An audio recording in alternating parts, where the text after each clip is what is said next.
Serious, and you're looking for a Christ man, one who's anointed with the Lord, with the Spirit of the Lord, to do His will. Serious,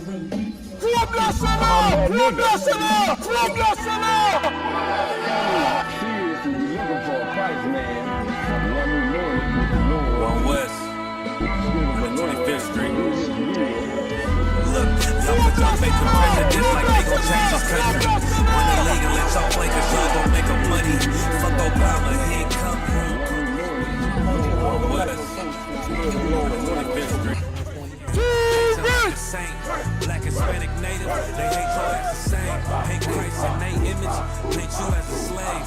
God ain't all love, scriptures say he hate. African soft niggas, they know we not the same. School to prison pipeline to get you off the streets. Put you in the cell, toilet connected to the sink. Molested as a kid, she prostituted as a teen. The byproduct of Martin Luther King dream. They just took the yoke off, my nigga, we ain't free. We living bleak in these wastelands of poverty. If you don't know the truth, then the lies sound promising. Prophecy, gift and the curse. Dylan started killing, they was sitting in church. Black folk forgave him, man, this shit is absurd. You should never love your enemy, that shit ain't gon' work. Yeah, fuck dying on your knees, you better die in glory. Man, I joined the UPK, taught me the art of warring. I took a nigga life like mine to be recognized. I feel that pain every day, it can't be reconciled. Pops banging, my sister a prostitute. My brother got life, and somehow I still found the truth.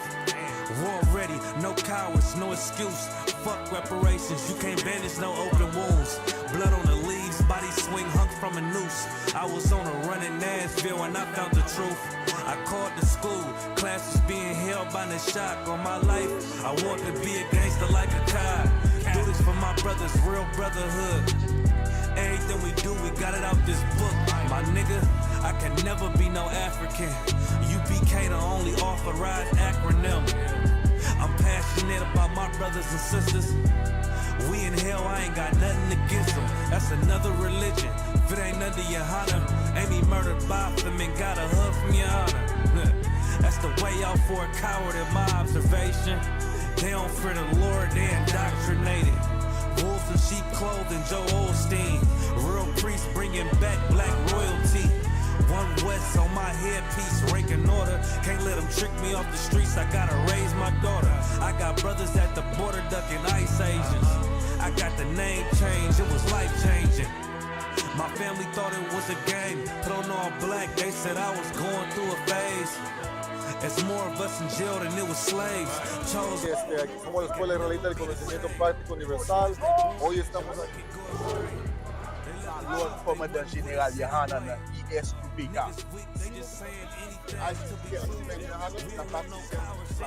This is what Commander General Yohana did. This is what he did.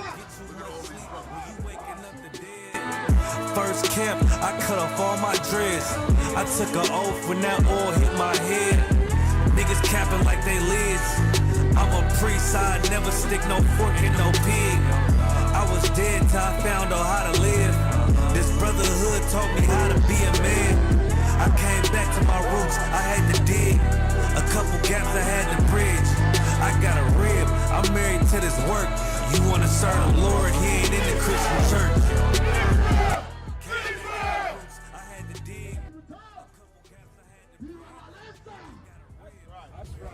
That's right.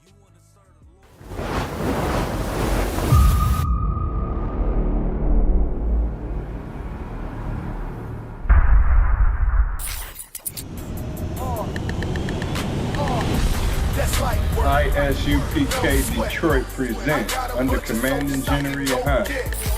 ISUPK Detroit Community Service.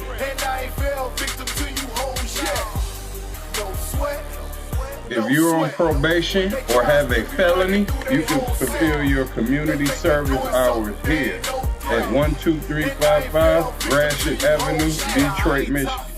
We offer expungement services for most felonies. We also do food drive, counseling, and health fairs. For more information, call 810-392-3261. Again, call 810-392-3261.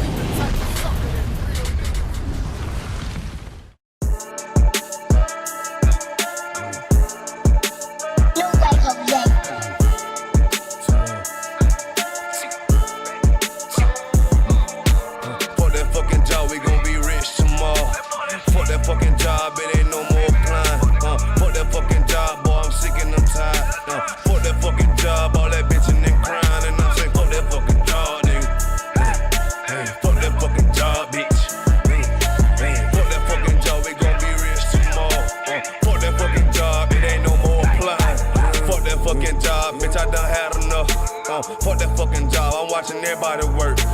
Fuck that fucking job, that little pay by the hour. Yeah, fuck that fucking job, my back hurting and I'm hungry. Yeah, fuck that fucking job, nigga, on soul. Yeah, caught between the two, get this money, go home. Yeah, all these people so, all these bitches, they messy. First day I came in, I bossed up on the bosses. And they promise nigga this, promise nigga that. Want my ass to work, then bring that paper back. Sharp, where you been? I been taking the shit. Knowing damn well that I don't fucking sleep. Fuck that fucking job, we gon' be rich tomorrow. Fuck that fucking job, it ain't no more applying. Fuck that fucking job, boy, I'm sick and I'm tired. Fuck that fucking job, all that bitching and crying. And I'm saying, fuck that fucking job, nigga. Fuck that fucking job, bitch. Fuck that fucking job, we gon' be rich tomorrow. Fuck that fucking job, it ain't no more applying. Fuck that fucking job, me and bro, we just posted.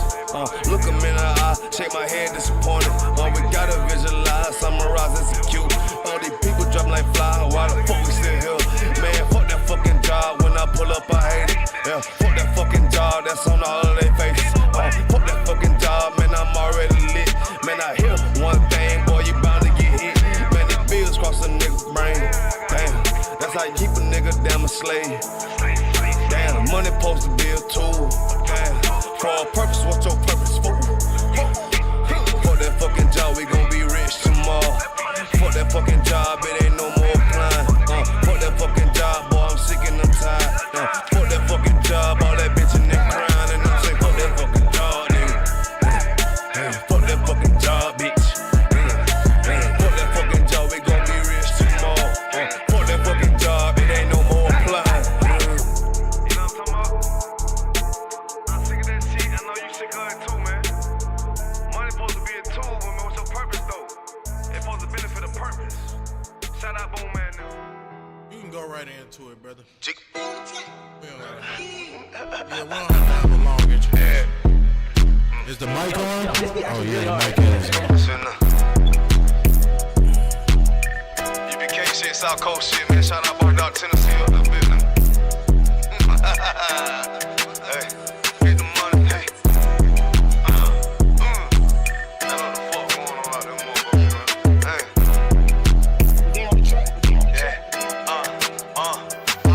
Get the money, nigga.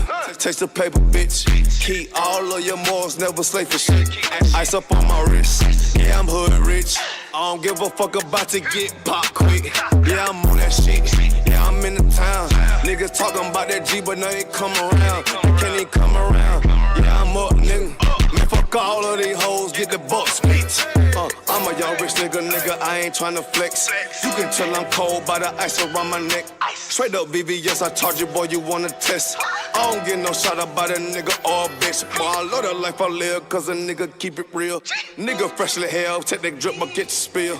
I ain't little flip, getting pimped up out of his. I'm a straight G though, getting paper like a miso. That's that South Coast stain if you tryna hang. You be cared about it, bang, boy, we rep the same. Nigga tryna talk, but we rep that murder game. Get your ass pop, ain't nothing to a G. All up, bitches wanna fuck, but hell no, I don't pay no fee. Bitches lead too geek, got that ice, I make it sneeze. All these niggas lame as hell, can't even come around me. Bitches South Coast, South Carolina, bitch, I'm styling, yeah. Really, no demons get control of me. No money get the best of me. No bitches getting up over me. Don't want much nigga, I'm sucker free. That's the way it gotta be. These niggas chain, these bitches chain, y'all chain is soak me. For real, this brotherhood of the weapon. And bitch, we carry weapons. Like a rob on nigga, ass don't even need a weapon. And y'all be well protected. And y'all be well respected. And if you got a problem, then y'all wear better address. You cross Cross that line, we ain't show no mercy. Cross that line, you ain't gon' need search. You pull up and they get nervous. You ain't making no move, you ain't got no purse. On ISUPK, so I ain't never worried. I'm putting them right, both of my hands dirty. For real, I learned from the OGs. I'm a young nigga, but I'm a certified priest. And I'm from Tennessee. In this mandatory that I gotta keep my heat. You should play it safe, and we gon' play for keeps. For real.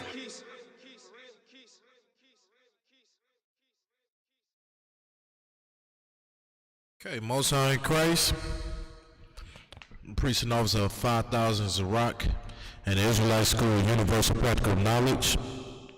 If we have any sound issues or anything like that, just make sure you just put it in the chat. If you if you can't hear us that clear or anything like that, we're gonna be getting started shortly. If you can just bear with me 1 second. All right.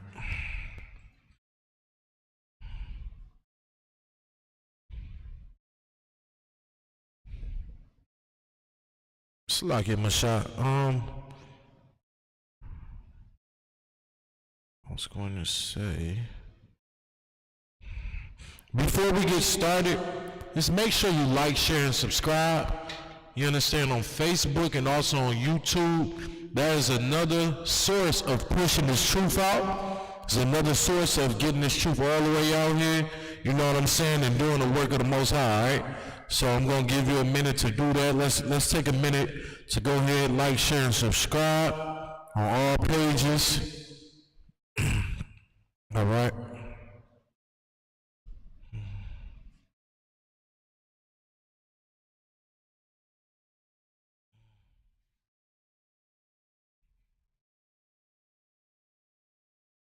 You wasn't able to get this, you wasn't able to title it yet?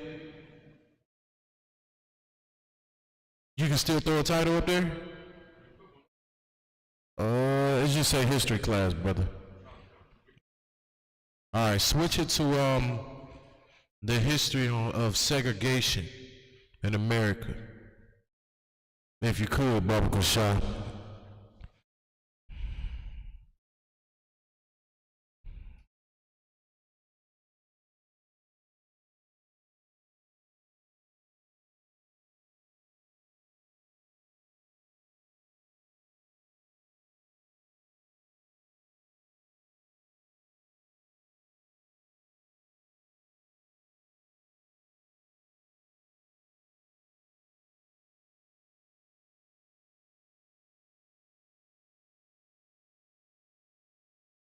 Okay, Most High in Christ. I'm still gonna give it a minute for everyone to like, share, and subscribe on all pages, on all platforms. This is another part and another form of pushing this truth is to like, share, and subscribe all over throughout the whole world. We're gonna raise up a nation, man, on the internet. Like when we say that prayer, man, to open up the airways and the internet access and the cable channels, we're really serious about that. You understand? So a part of that is what you can do your job, like as the audience, make sure y'all liking and sharing and subscribing. Okay, heavy information is getting brought out, man. The Lord wants these things to come out. All right?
All right, so let's go ahead and get into the class subject and class topics. Before we get started, do we have any questions on the Bible? Anything of that nature? You can type your questions in. If there's no questions there's no questions in the comments. If there's no questions in the class, we're going to go ahead and dive right into it. So today's topic is called the history of segregation in America.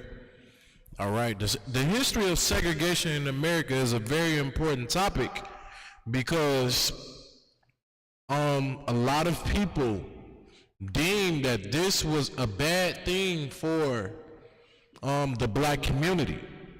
All right, and we're going to go in history and actually see if these things actually, how did it affect the black community? How did segregation and separatism affect blacks, Hispanics, and Native Indians? All right, so we're going to definitely go into that.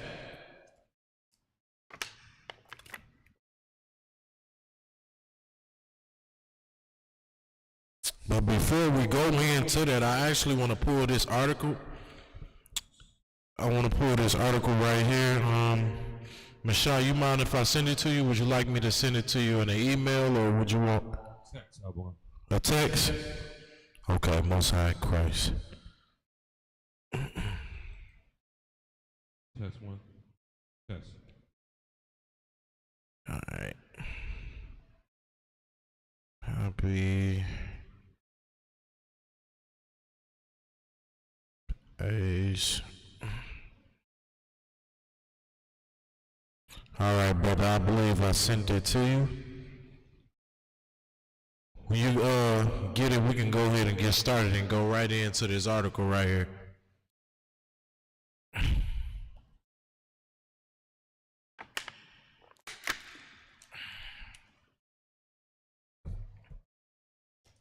Let me know when you got it.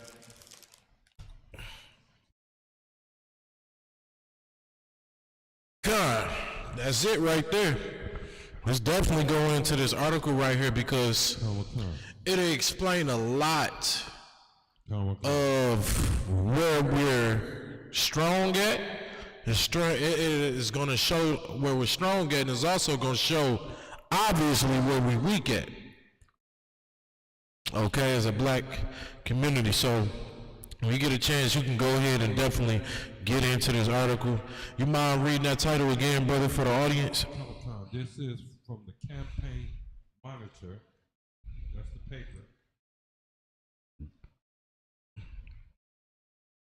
says, why black people top consumers but lack wealth. Why what? Black people are top consumers but lack wealth. So let's break this title down, man, because that is a heavy topic to actually talk about.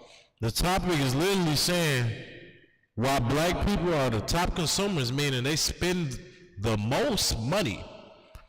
You understand? Black people, it's recorded, and you know the oppressor has done a study on the dollars that the black community spend. Okay? And when you hear these numbers, man, it is going to absolutely shock you. You're going to be amazed, and you know what I'm saying? You're going to be amazed by the numbers of how much money we spend in a year. The black community, right? So you go ahead, brother, go ahead and go into the article. Come. This post is authored by Anissa Roberts, writer and journalist. For the last 2 years, I've witnessed dozens of families and individuals celebrate the most gratifying accomplishment of their lives, paying off debt. I was a marketing copywriter.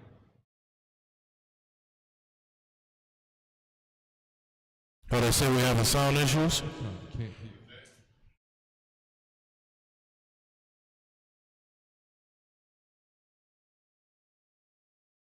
Most High in Christ, the water for the chat, man. We gonna get that sound all the way straightened out right now. Test one.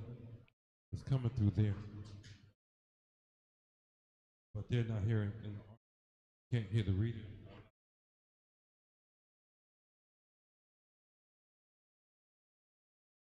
Test 1, 2, 3.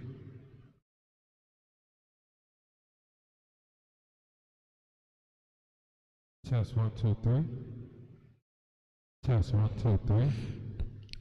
Let us know if y'all can hear us in the audience. If you could, Baba Kasha. If you can hear me in the audience, let me get a 1. If you can hear me in the chat, give me a 1.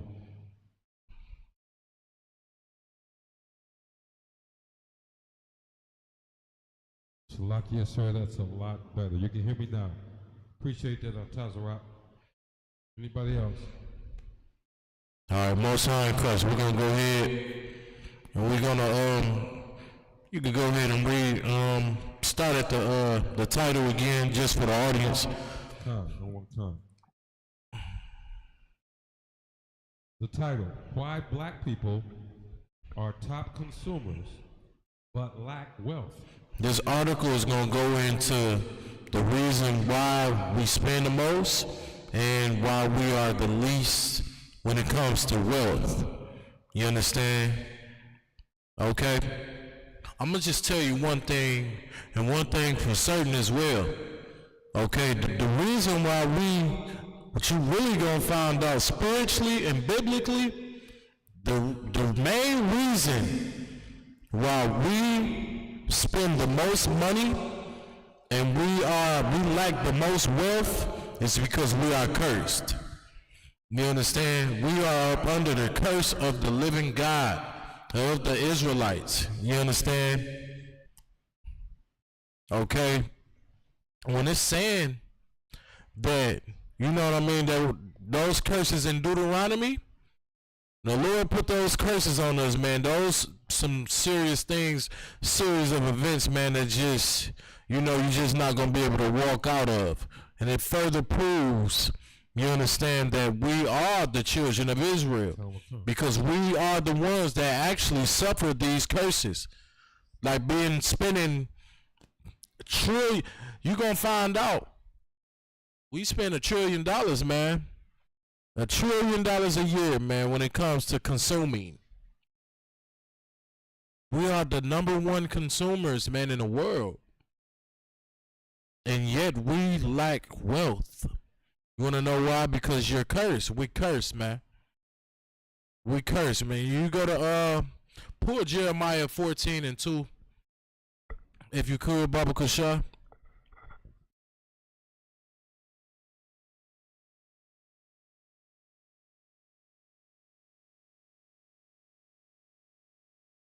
Matter of fact, shit, that you. No, don't pull Jeremiah 14:2. Actually, pull Revelations 2:9. You understand? That right there would really solidify and hit on point. How about this? Is this better? I can relax and teach like this. Okay, Most High in Christ, the water, sir. I appreciate it. I ain't even know. Appreciate that though.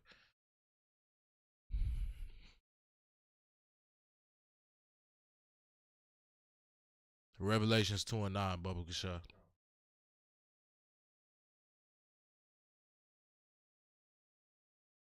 This is gonna be real quick. We're just gonna breeze through this real fast. Right. This is the book of Revelations, chapter 2, verse 9. I know thy works. Keep going, brother. And tribulation and poverty, but thou art rich. All right, so the Lord is showing and telling you that He know your works. He understand how hard you work, and He also know the poverty that you face and that you're up under. You understand? The Lord knows and understands the poverty of blacks, Hispanics, and Native Indians. The poverty of blacks, Hispanics, and Native Indians, man, we're at the bottom of the food chain when it comes to wealth. We're at the very bottom. All right. Come. And The Lord say that we rich. We rich because of our bloodline. We are rich because of our heritage. You understand? We come from the 12 tribes, the nation of Israel. All right. So I just wanted to really read just to skim on that part right there, just to show you, man, like the poverty that we are up under, man, is just sickening. It is unheard of. You know what I'm saying? We can go back to the article, Bubba Shaw. You can go ahead and get into it. I just wanted to pull that just to show. For the last 2 years, I've witnessed dozens of families and individuals celebrate the most gratifying accomplishment of their lives, paying off debt. I was a marketing coordinator for Ramsey Solutions, a personal finance company in Tennessee. Created content, sales while improving our lives. Go to you can start actually where it says black buying power. Black buying power. Black people are major consumers in the American economy, spend more than $1 trillion a year on goods and services. They spend what? More than $1 trillion a year on goods and services. I want y'all thoughts on this one now, man. Like, y'all time, man, at any given time y'all want to, man. But you just heard it. That black people buying power is at $1 trillion a year. 1 trillion. I can't count $1 trillion. I don't even know what $1 trillion look like. And they say that we spending $1 trillion a year, man. Okay. Knowing us, right? Us as black people, and we spending $1 trillion a year. You'll have to say, well, how are we even in poverty then if we spending that type of money? You get what I'm saying? Like, $1 trillion a year is what black people, that's what we spend. That's our spending power. Think about all the holidays that black people indulge in and spend millions. And you know what I'm saying? Get expensive gifts on birthdays, Christmases, they just buying everything out. Birthdays, you gotta buy out the club, you gotta buy this out, you gotta get the hottest outfits, you gotta do all this and that. Like, you can just name off your head, you know what I'm saying, all the things that black people really spend their money on. Then on top of that, like, black people like to stunt. They like to look good, they like to look fresh and all that. But they not gonna do it spiritually, they gonna do it the only way they can, the only way they do know. They will go they'll go buy Gucci. You know what I'm saying? And Louis Vuitton and Amiri and all of that. You feel me? And look who they supporting. Look at the consumption of who they're supporting right now. Keep going. Go ahead and keep reading in this article. At 47.8 million.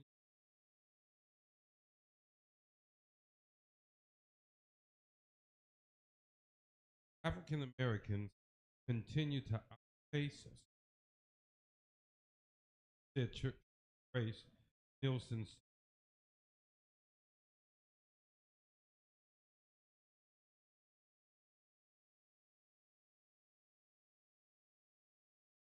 dominate as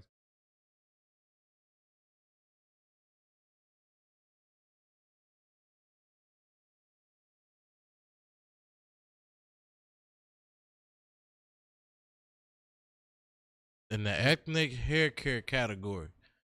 Y'all know what that mean, right? Go ahead, Masha. Yeah. Sewer weaves they get in from India. He called it the sewer weave. He called it really what it really is, though. It's actually it's dirty hair. It's sewer weave. But to speak women's language to help them understand what he say is sewer weave, those bundles that you get, those very expensive bundles that you get, you know what I'm saying? You making a multi-billion-dollar industry possible for who are you supporting? You get what I'm saying? You're supporting another nation, a whole nother culture. Who is responsible for selling like all of that hair? Is it the Asians? Like who is on top of, you know what I'm saying, selling all that hair? Where are they getting it from? Could you like I'm gonna look that up real quick, man, because like come on now, man. Come on now. Do a real little quick look up on that of who they I believe it's the Asians. If I'm not mistaken, it's the Asians that they're getting this hair from.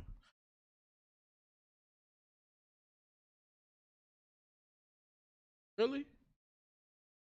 We all of my other one says some of it is their own hair that they're selling. You know what I mean? That they getting. I want to know who's actually benefiting off this. I think that's what it is, the Chinese. I just want to make sure.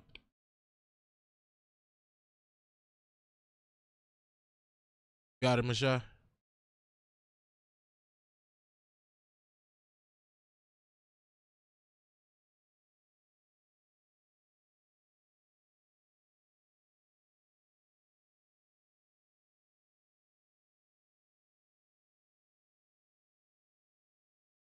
Hold on, let me help you out, brother. Let me help you out.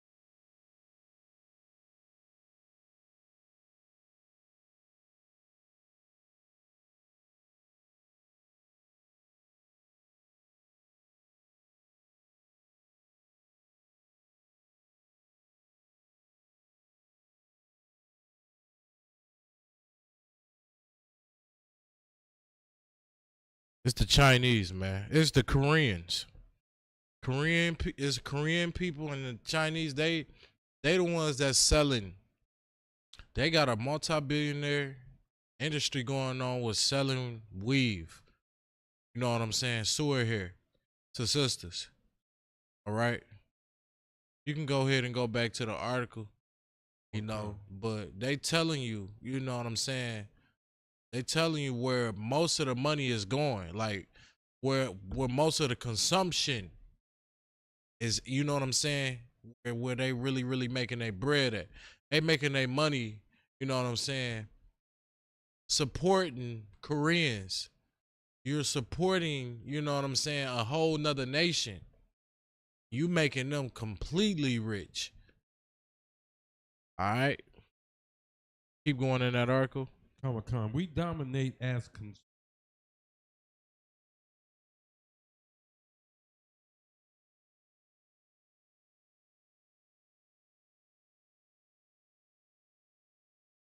ethnic hair care.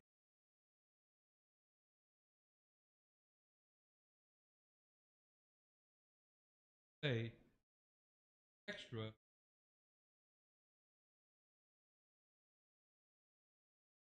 Now, do y'all know what that mean? Go ahead, Masha. If the image I want to say particularly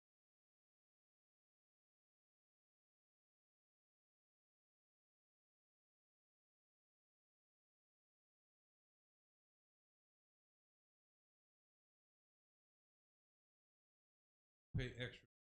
That is good. Give me another example. You ain't even got to use here. What's another example of, you know what I'm saying, they conveying and they spend extra? Because we talking about our people, our race now. You know what I'm saying? Go ahead, Masha.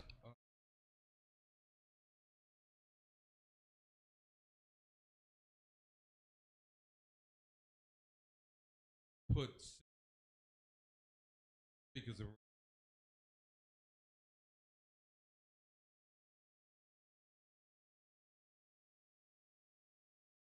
That's a good one. That's a good one. Another one is black people will spend extra on small things. Um Just forgot my train of thought of what I really was about to say. Huh?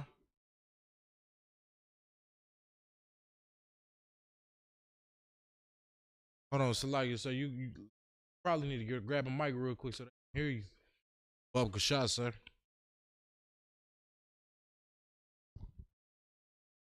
A lot of people in this community, they don't understand.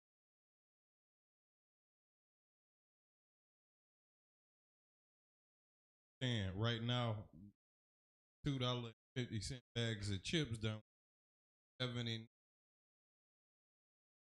And I went into the store and bought a whole damn bag of potatoes the other day from the grocery store for $2. Mm. Now, that's just one side. On top of that, potatoes that I bought for $2 was nothing. Because you can grow that out of the ground. Right.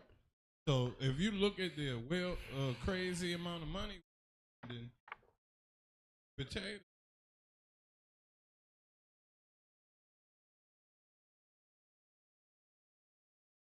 That's a good aspect, though. Out of the garden. Right, that's a good aspect, too. I'll give you another one, too. Jordans. Black people will pay extra for some J's. Like, everybody know that. You know what I'm saying? Some new J's come out, and they at a scarce right now. Oh, they gonna pay that extra $1 to try to get them new J's that just came out because they ran out of the stores. People got extra pairs and stuff. And you know what I'm saying? They will sell them for more than what they bought them for. And black people they gonna buy it. They'd do the same thing with jewelry. They'd do the same thing with food. They'd do the same thing with any of those things. Anything. Black people, we will be the ones to spend extra to look good. We'll do it. You know what I'm saying? And it's a major issue and it's a major problem. You really analyze and you look at our spending power and look at where it's going to. If the black community did this as a whole, you understand? We could fix this problem. But the only sad part is the black community don't even want to listen to the Lord. They're not going to follow the culture that the Most High presented to them for them to be on top. Black people have a real sickness called Stockholm Syndrome. That's right. To the point where they're not going to follow through with this. They're not going, you know what I'm saying, really buckle down. You can be telling them the truth, black and white in their eyes, man. They going to sit there and be like, yeah, I'm not, you know what I'm saying, I'm just not going to do that because they got a sickness.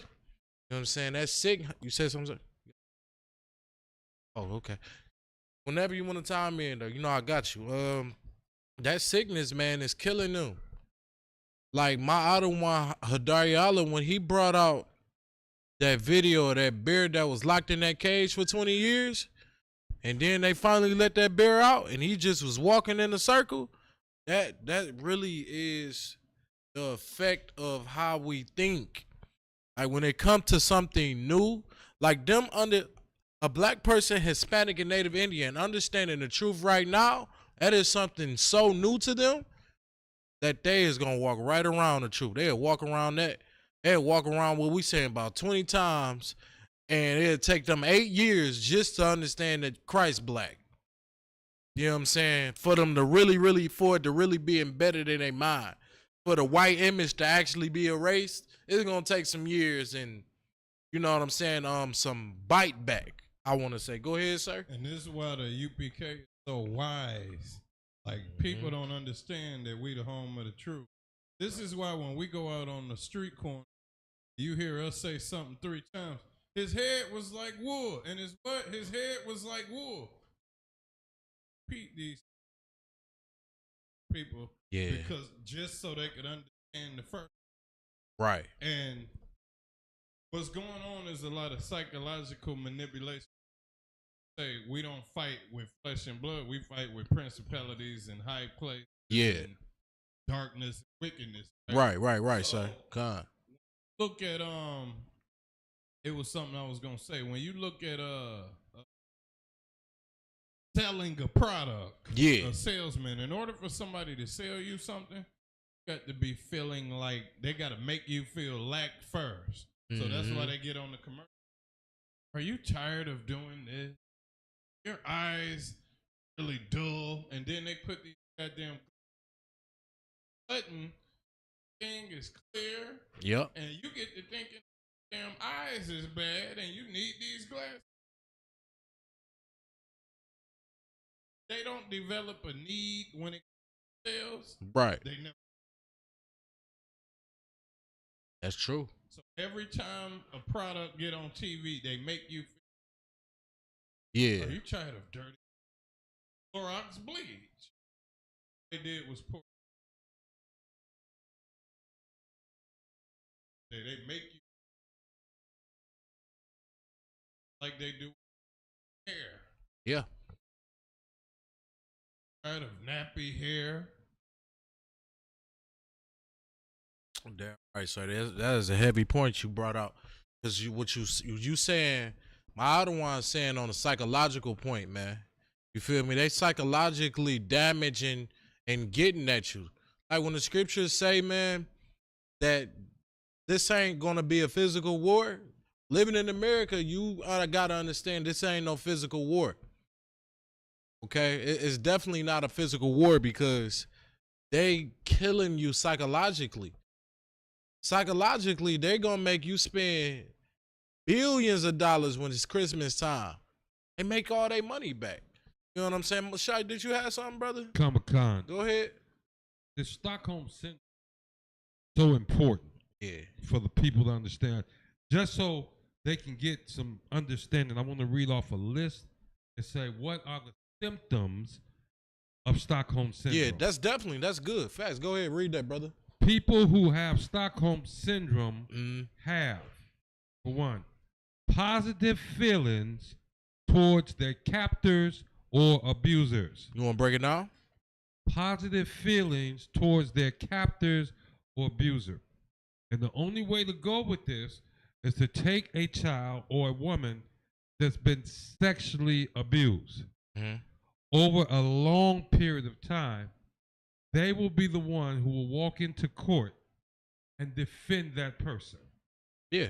It doesn't make sense to the average man. Doesn't make sense to the average woman. But they develop an attachment to that person to the point that instead of calling them the dirty bastard that they are, they go in and go to their defense, even though they were abused by them. And I got a word for it. It's called toxic attachment. Go ahead, sir. And to go with what Michelle just said, he said one of the symptoms is developing positive attitude towards your oppressor or captor. Right. Here go the cure to that. Ecclesiastes 7:7. Surely oppression make a wise man mad. Exactly. So that's it. The cure to that is having negative feelings towards your bad feelings. Right. So that's crazy how the Bible has a cure for these. You want to know? I'll take it a step further out of one, if I may. Us being through slavery, our ancestors being through slavery, and how it trickled down effect. They could say as much as they want to that, you know what I'm saying, we didn't go through it physically and all of that. We can still show you that we are still highly affected, damaged mentally because of what our forefathers went through. They put all that mental trauma on their kids, and their kids put all that mental trauma on the next generation, and it put mental trauma on the next generation. So you can't say we was never affected by it. It got passed all the way down to today's generation right now. You know what I'm saying? Today's generation ain't in no good condition. You can't say that black people rised and came up from slave. No, it's not factual. Go ahead, sir. This is the crazy part. Back with Michelle. Definition. The reason you know we are affected, positive. So now, even if you wasn't in slavery, if you got positive feelings towards some people that were like this, he hitting it dead on collision. Like, you got to think that it really is Stockholm Syndrome. When you say, you know what was done to us in slavery was wrong, and we need to fight back. a black person gonna be like, man, what is you talking about, man? All white people ain't, you know what I'm saying? All white people ain't bad. You don't want to do all that. You don't want to be thinking like that. Got Stockholm syndrome, obviously. You know what I'm saying? A brother Stockholm syndrome gonna kick in before his actual sense of the brutality that was done to us, the harsh things that was done to us, brother. I don't see how a black person will ever even want to ever be around a Caucasian, a oppressor. Like, just as a black person as a whole, knowing the murder and the brutal damage that you done to my whole entire race, why would I ever want to F with you? Like, for real. Like, that's common sense. Because if you switch the narrative around to a Caucasian, he gonna say he would never F with you if you did that to him. And any other race will say the same exact thing. They're not gonna say we should come together. They're not going to say, you know what I'm saying? And this is why I love this topic of this history of segregation. This history of segregation, we gonna prove to you whether or not was it good and beneficial for black people, or was it terrible for black people, like how y'all saying? Or did propaganda of a TV screen just show the bad parts of segregation? You know what I'm saying? That's a psychological thing too. You feel me? When they used to put on TV how bad it was in segregation, you know what I'm saying? A colored bathroom and a white bathroom. Really, is it really bad? We're going to really go into, you know what I'm saying, the crevices of this thing and actually get this distinguished today. We're going to find out if it was bad or not.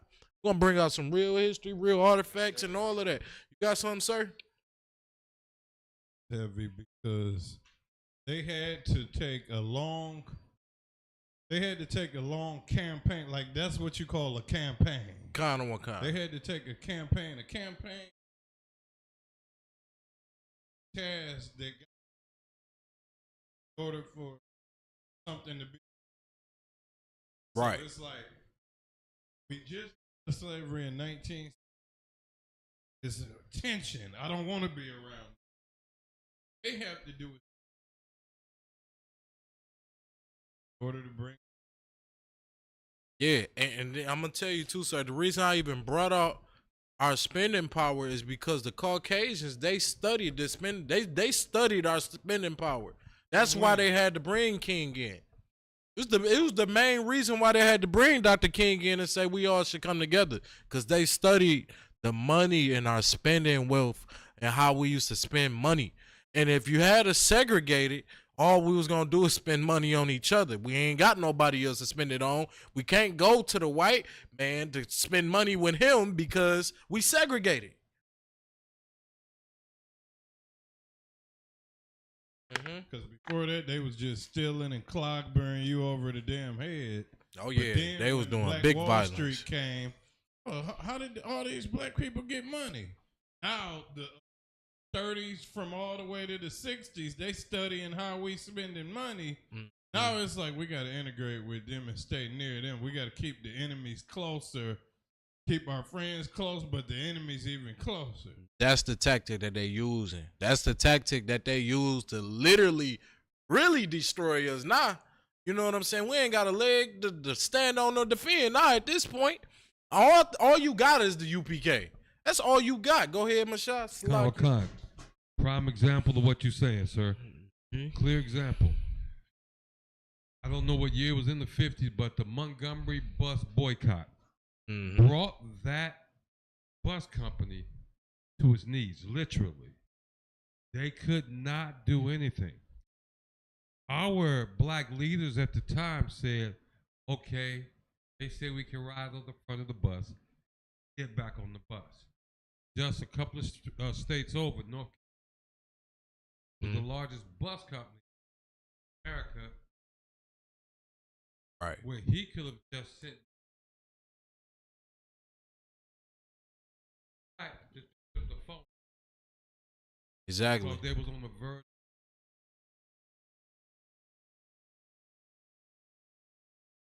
White man. And the business. That's absolutely true, man. That is so true. I'm gonna tell you too. that's where we really dropped the ball at. You know what I'm saying? If you really want to know where we dropped the ball at as a black community as a whole, first off, we forgot our God. That's first and foremost. You understand? We forgot our culture. But secondly, because if we knew our culture, man, that power move right there of never integrating, man, we would be running the whole entire earth right now, hands down. Like hands down, whether if it was a fair match or not, we still was gonna be in that power. You get what I'm saying? But because of Martin Luther King, we really gonna get into it, man. So let me send you this other article. I really wanted to show the other article just to really show our spending power in America and how much money does the black people as a whole spend in America, man. We spend $1 trillion a year. Again, that is a number I can't even count. I can't count $1 trillion, y'all. I can't do it. You know what I'm saying? Go ahead, brother. Understand the article said that we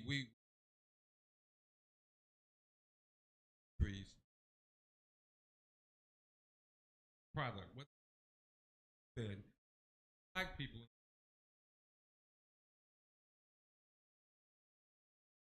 we really about the largest nation in our 13th largest nation on the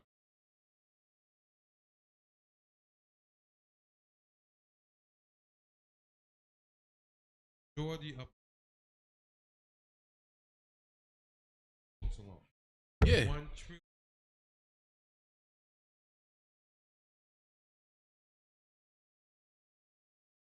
Exactly. That's why they said we need to do this integration thing. We got to bring in a black man that's going to bring all of us together. They had to do it. Tell you right now, man, they had to do this thing because keep it segregated if you wanted to. If you wanted to. They studied our spending habits. They studied what we were consuming. And like that, and they hated us.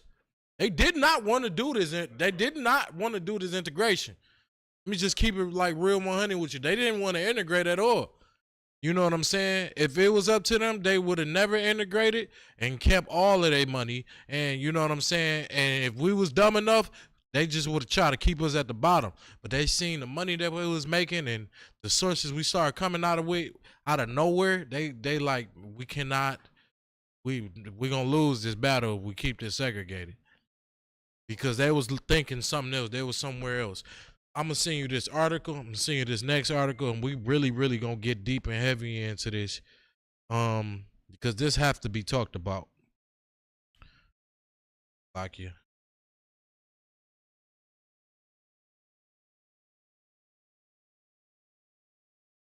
While the brother sitting there to me, if you got questions, if you have. Do we got any comments or anything, or just people checking in? No comments, no comments. Get them likes up, y'all. Man, get them likes up. Get them shares up, man. That's right. Tune in, man. You know, this is for our learning, man. We gonna get into it deep.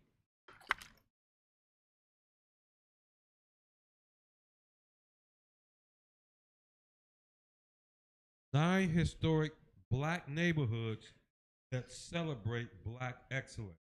All right, so I pulled this article right here to show you the time periods of segregation. You know what I'm saying? I'm talking about when it was fresh. Segregation, I'm talking about fresh off the plantation, fresh out of the field. That's what I'm going to call it, fresh out of the field. You know what I'm saying? What did we build when we got right up out of there? Got out of slavery. We wasn't messing with, you know what I'm saying, no oppressor no more. Because that's the natural thing to do, man. This oppressor didn't destroy your whole entire life. You know what I'm saying? Unalive your people in front of you. You know what I'm saying? Rape your grandma, rape your mama in front of you and told you, boy, there ain't nothing you can do about it. Are you kidding me? Are you serious, man? You gonna sit here and say that we gotta, now we all gotta be inclusive again? Like what? That don't make sense. So let's go ahead and get into this article. Khan, Khan. The first half of the 20th century shaped black Americans' identity and influence on the United States. Man, don't let that that first sentence go over y'all heads. Just read it one more time for him, Mashah. The first half of the 20th century. First half of the 20th century is what? The 1950. That's the first half of the 20th century, man. 1900s all the way up to the 50s, right? Keep going. Shaped Black Americans' identity and influence on the United States. Let's break that down. What that's talking about? That the first half, when they say it shaped our identity and influence states, we developed who we are as a people, how we was going to be seen as a people, how we was going to see ourselves fitting in the United States way of doing it. That's a good one. You got one out of one? You want to take a shot at this one? It's talking about this first sentence. It say the first half of the 20th century shaped Black Americans' identity and influence of the United States, the whole entire United States. 20th century, first half of the 50s, right? Nah, so sir. the count getting Free, set free from slavery. That's a big part of Black Wall Street. It's set on. We haven't been free the entire year, right? So it's set on display the white people to watch how we interact without. Then they start themselves when they did. Why? Exactly. That was my whole point. Because it felt like we was getting ready to take over. That was the whole point of that first sentence. Like what we did from 1900 all the way to 1950 is.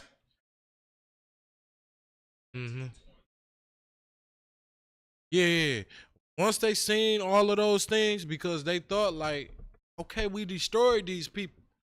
Feel me? We can't let them go. We didn't destroy them. Let them go ahead and do whatever they want to.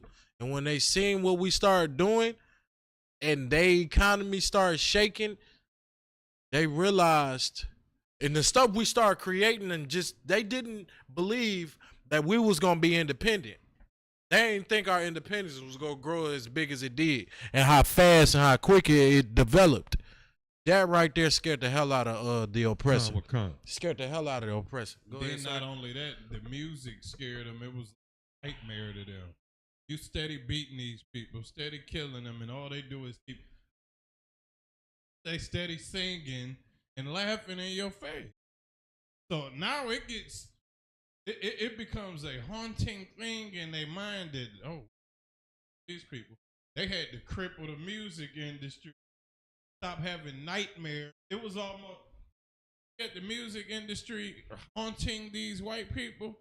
It's like how Maccabees, the brothers and sisters in Maccabees, when they just kept on not refusing to eat pork no matter what. Like, imagine wiping out 5 brothers and torturing them, and they don't even move one lick. They laughing at you. I think the scripture said they laughed at them a couple of times. Right. But imagine trying to torture somebody and they laughing at you and not falling. It's almost the same. Music industry crippled them. Now they had to get to the happening, which is our communicate in times of trouble. Damn right, sir. I don't know if I went. If I could, just 1 second. I said to make sure that we speaking directly in those mics out there. He said that we was going in and out. I just wanted to let y'all know, Salakia, sir. I just wanted to let you know. Did we go out?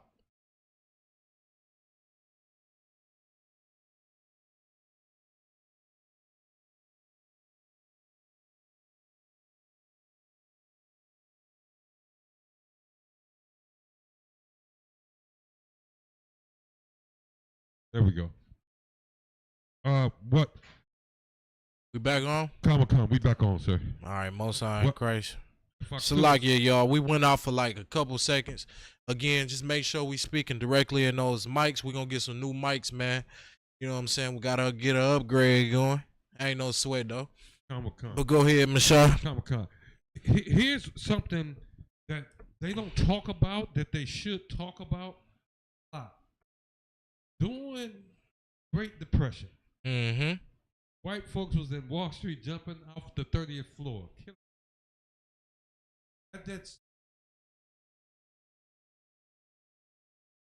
was down south at a place called Mm-hmm. growing all the food and teaching folk how to grow all throughout the South, even though had killed the land. Wheat. Right. They had killed the whole land. Negro went down to a black school. Said, look, we ain't got to starve black folk. To this day, if you go back to my generations or before, you won't find a black man or woman that don't know how to grow their own food. That's heavy right there, man. Now, when you say that they killed the land, do you mean that they wasn't giving the land rest?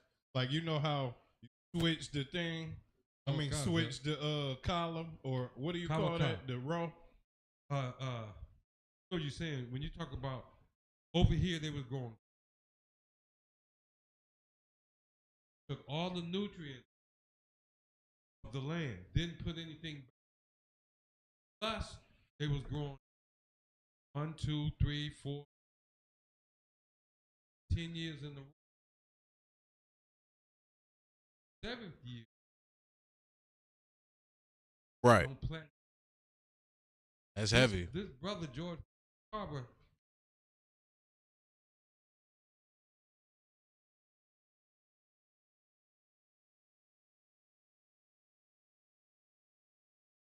peanuts.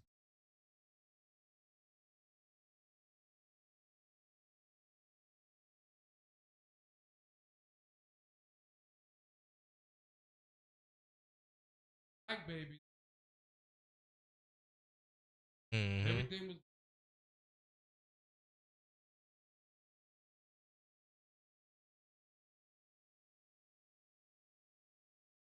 We learned as babies.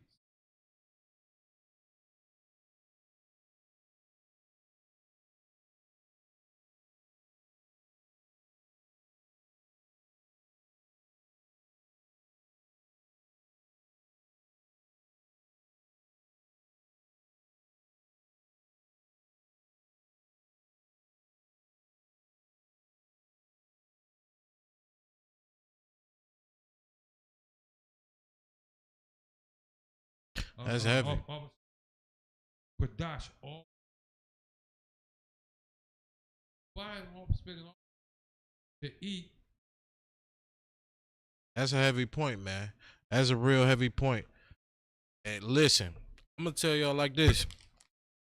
Feel me? What George Washington Carver, what he was doing, I'm gonna tell you one thing. A oppressor could never be George Washington Carver. You'll never be that brilliant. You know what I'm saying? The Lord ain't giving you all that type of power. Your power relies in your violence. You understand? That's where your power relies in, is violence, unaliving and killing. That's it. We got to get back to this this article, man, because this article it's so heavy and so powerful. I just had to show y'all that in that first sentence, because guess what? You feel me? Black people literally killed it from the 1900s all the way to the 1950s. That's just facts. It was so much to the point, again, the oppressor was just drop dead afraid. You know what I'm saying? He realized he was killing us and harming us, but it still wasn't stopping nothing. Yes, brothers was getting hung, sisters was getting hung, and they was being as atrocious to us. Still did not stop our growth. We was going crazy. They wasn't doing enough of that. Go ahead, sir. But this is the thing about that. This goes back to Deuteronomy, where it says, he shall put a yoke of iron upon thy neck until thou be destroyed. Because once that yoke of iron got took off our neck, We thought we wasn't destroyed. We was. Because we were still trying to stay here and we wasn't running away from America no more. Right. We tried to build a home in the same place that we got put in slavery in, and then all they did was watch you progress and stole everything you had. Exactly. That is just crazy. Go ahead on that article, brother Bob Shaw. And keep if I could select it, make sure y'all keep on commenting in the comment section. Make sure we on point. You know what I'm saying, with the audience, the volume and everything, y'all. All right, go ahead. One sister said, my family, this is an older sister. Yeah, go ahead. What that sister say? She said, my family owned 30 acres of land on which we grew our own food, and we also sold food and meat. That's heavy, man. What sister is that? That's Shemaiah. Most High in Christ, man. Shout out to Shemaiah, man. Shout out to that sister, precinct officer of 1,000 Mashah's Rib, man. That sister, she's telling the truth. In her time, guess what? They were doing those things, and they was able to do it. Okay? And as time progressed, guess what? And eventually it stopped. You know what I'm saying? Okay. That's the truth. That's the sad part of the reality. It stopped. Okay, Martin Luther King is a big reason for it. We got to get back to this article, though. Let's get it, y'all. Salaki. In reaction to racist actions and laws in that period, black neighborhoods provided a sense of belonging, serving as a space not only to garner wealth,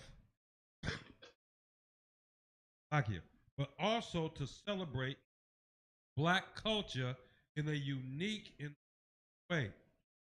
During this time, black culture It began to what? emerge. So if a black culture was beginning to emerge, now how is we suffering then? Like, okay, they saying that, so how is segregation so bad? If we were emerging around this time and we were literally paying attention to our people and making what you call that, making a safe haven in our communities for black people, because we knew we had enemies, we knew that the oppressor hated our guts, so we knew to stay within these certain lanes and create a black haven. When black people was focused, when we were focusing on loving ourselves and our own, and we did great. You're gonna see the great things that was done, man, in this.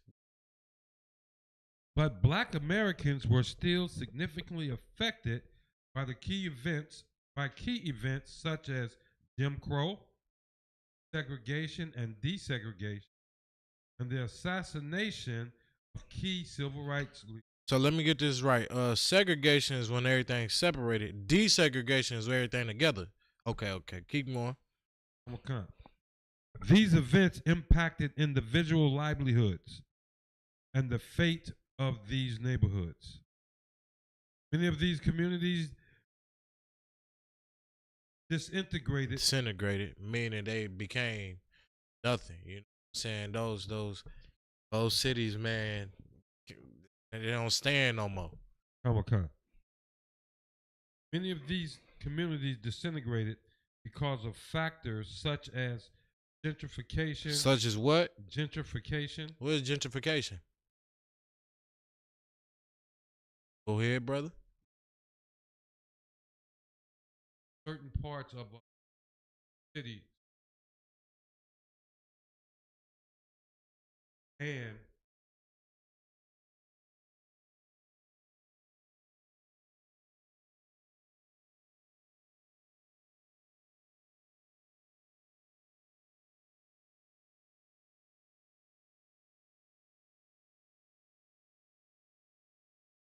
Good night.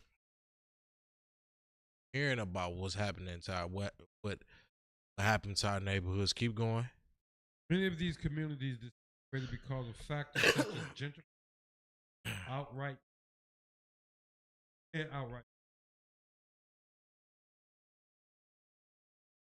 Now drop down to where it's gonna go into the these major cities.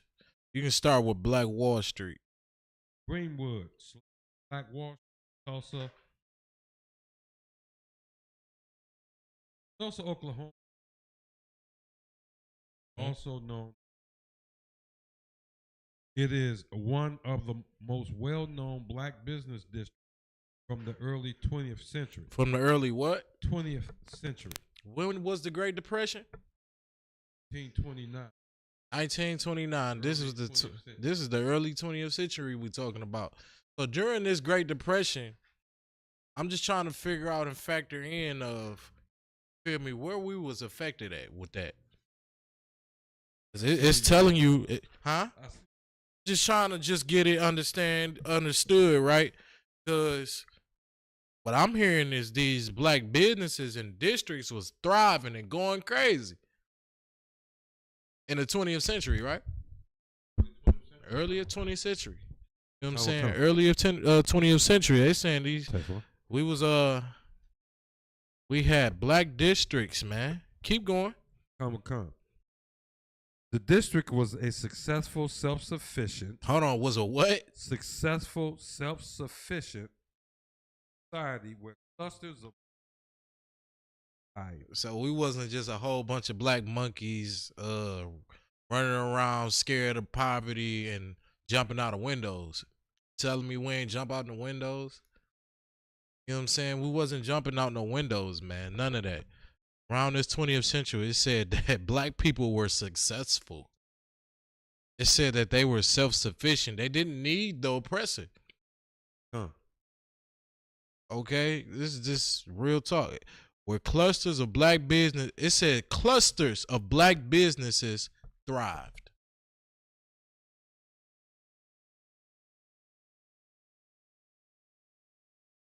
Saying a cluster of black businesses was thriving. Keep going. Black Americans created their own community and economy. Paper? So a newspaper company. Grocery stores. We had our own grocery stores. Had our own barber shops. This is with an S. This has got an S on these businesses. Okay. They ain't saying it's just this one business. It's just no. Got an S on grocery stores. Ain't in multiple grocery stores. This is what black people had. Barber shops. Go ahead, brother. Doctors' offices. A lot of black doctors. Go ahead. Schools. With an S? Yes, sir. And what else? And more. And more. So what you're seeing, this is the time of what? Segregation, I believe. Early 1900s. I mean, I don't have to really go into history to tell you it was separated in the 1900s, right? I don't have to go into that history, dude. I think you learned that in school. They teach you about segregation already. This is the part where I want to show you where black people were actually beautiful and excellent. They showed their power, you know what I'm saying, of what they could do when you let a chain off of them. You leave them alone. You understand? Keep going. Area was utopia. It was a black what? Utopia. Y'all understand what a utopia is?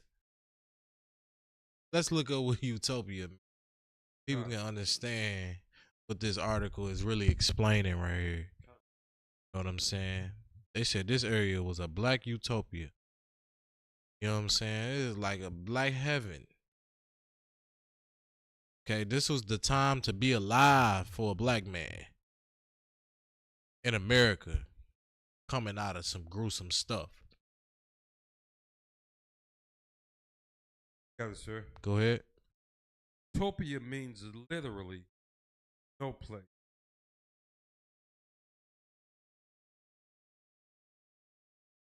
Don't sweat. Don't sweat. We just gonna move past it real quick. Let's just focus more on the article. We good. Oh, you got it? Go ahead. Relating to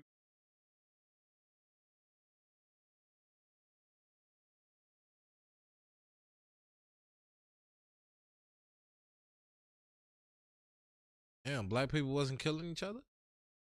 It wasn't unaliving and murdering and selling drugs all through. We just some bums and filthy monkeys. Like it's a black utopia, man. You know what I'm saying? So damn all those myths that they say about black people today. Damn all those things, man. You understand? And the reason why black people is in such a heinous and starved out condition is because of the oppressor. It's because of his harshness, man. His cruelty, his inhumanity. It's the reason why we suffer and we got to go through so much catastrophic things, man. Go ahead. I'm a con. Area was a utopia. About 10,000 killed. Hold on, until what? Mobs of armed white residents. Community. They did what? Ended. Are you hearing the dirty part of what really, you know what I'm saying, goes on in a thriving black neighborhood? You know what I'm saying? When you're doing good and, you know, black people doing what they supposed to, they're looking honorable. You have white mobs go into your town and do what they do best. Burning down businesses. Hmm? And attacking African Americans. May 31st, 1921. This is around the Great Depression time. This is 8 years before. Salakia, my bad. 8 years before. Water, Masha. I appreciate that. You know what I'm saying? Here's one thing though, bro. Here's one thing, man. This is the sad part. You know what I'm saying? We wasn't killing them. You feel me? We wasn't unaliving and harming or even bothering them.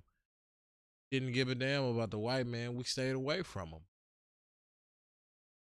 But when we was standing, even this goes to show you, like when we talk about the curses in Deuteronomy, like they ain't gonna be able, you're not gonna just be able to get that off you. This is what we're talking about. When you build up a whole beautiful black utopia and it just get catastrophically destroyed and you know what I'm saying, ran down by the mob of Caucasians. You know what I'm saying? Like this is what we talking about when we say you're cursed as a black man. This is giving the validation of the curses in Deuteronomy. It gives hella validation to the curses of Deuteronomy because you can't even go build a black utopia without the white man coming through and bombing your whole community. Can't even do it. You want to know why? Because you're cursed. You up under a curse, man, that only you got to go to the source to try to get it off you. That's the Lord. You literally got to turn back to the Most High to get that off you. That's right. You know what I'm, and here's the sad part. That curse that's on you, you don't even care to try to get it off you. You don't even care to come to class. You don't even care to get yourself and get your mind right and follow your culture. You don't even care to try to learn your culture. You know what I'm saying? You ain't even thinking about those things, and that's why this curse gonna stay on your back. This curse gonna ride your back like a horse. You know what I'm saying? You ever heard the witch is on my back? Man, this curse, you ain't gonna be able to get off you real tough. Go ahead, sir. The word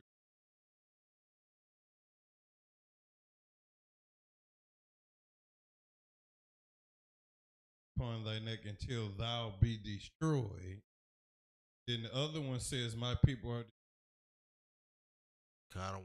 When he took the iron off your neck, you was destroyed.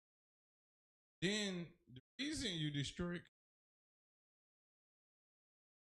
you don't even know how he's doing what he, because you so busy thinking that the knowledge you got of pieces, Mark.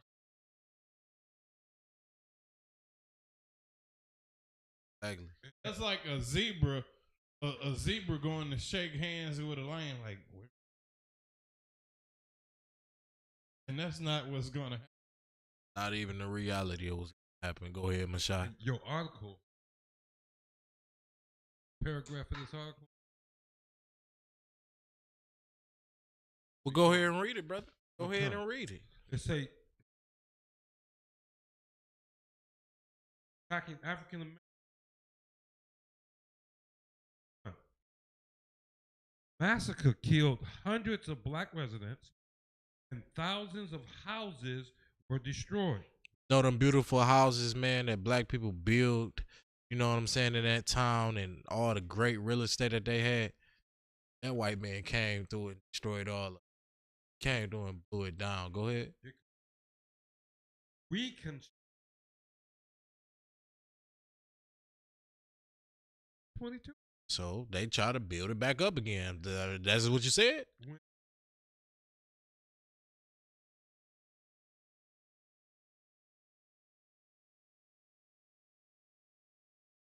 1950s.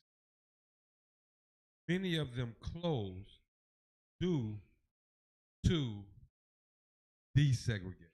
Close to what? Due to desegregation. You telling me these businesses was shut down and they were never to come alive again because of what? Desegregation. Meaning what?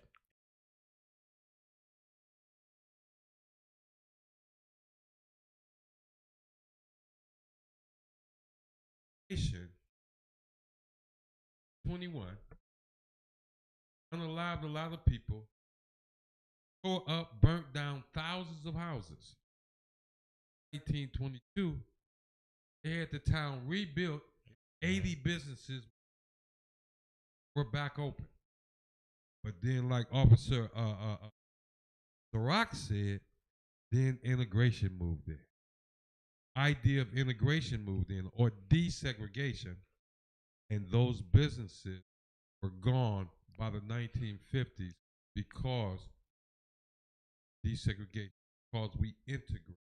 Exactly. And it shows you how disgusting the oppressor is and how evil, and you know what I'm saying, how evil and how manipulative Roland is.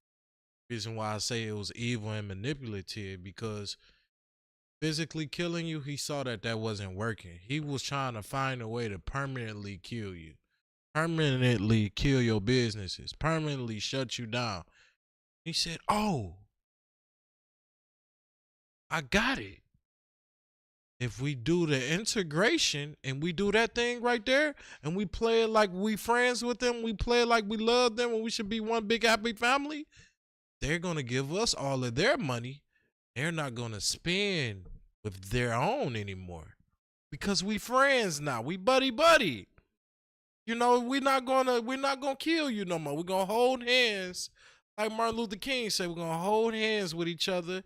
And you know what I'm saying? We're gonna sing those Negro spirituals.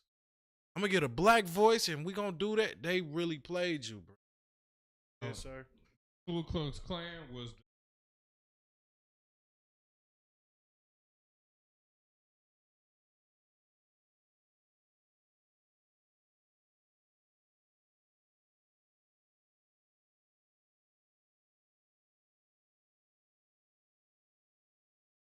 Actually, segregated.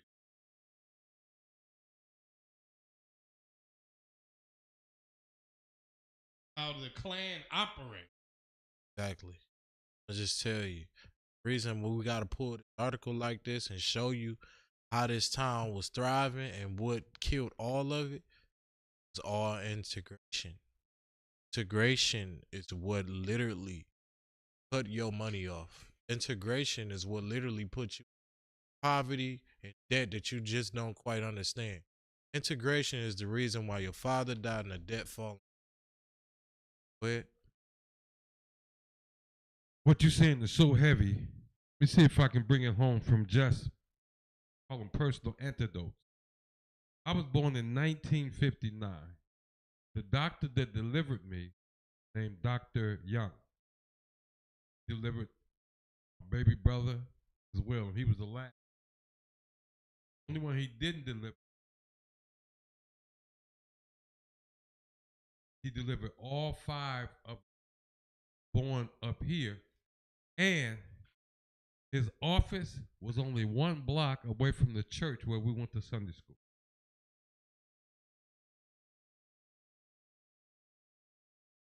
Kids, when we were counsel like A sickness. sickness, that doctor put 5 children in the hospital at the same time.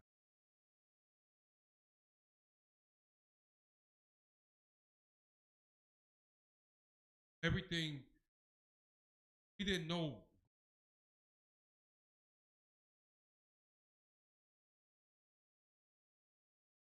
Didn't know any.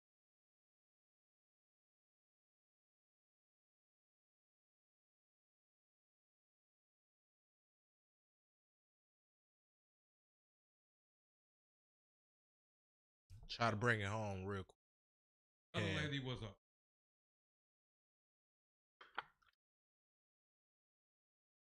had representation.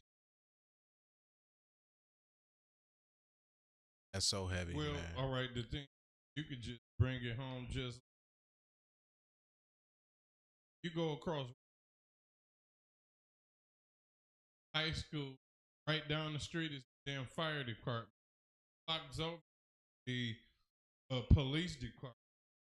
Got dentists, skin care clinics, and all within 10 feet of Bob. Damn near like a gate.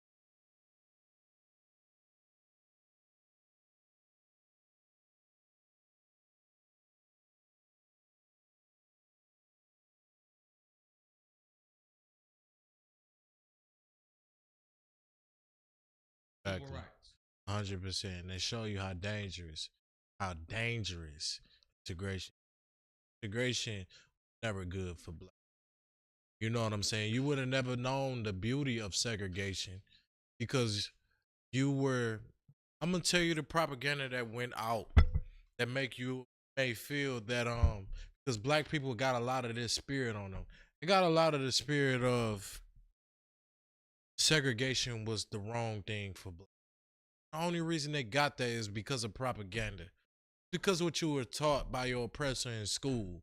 It's because of how they flipped the role in it.